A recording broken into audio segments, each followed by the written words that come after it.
Do you want to learn how to change app icon on Character AI Mobile? In this video, I'm going to help solve that problem. So first, on your mobile, open up Character AI app. And on the top right, you're going to find this icon, click on it. And inside it, click on Settings on the top right. Now scroll down till you find Preferences. Inside this, you will have App Icon. Click on it. And now you can change your app icon to any of these icons. One thing you need to keep in mind, to change the Character AI app icon, you need the Character AI Plus. If you're already subscribed to it, you can change your app icon by clicking on any one of these. I like this one and this one.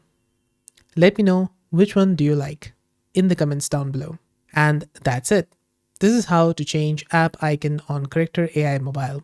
Did this video help solve your problem? Let me know with a like and comment.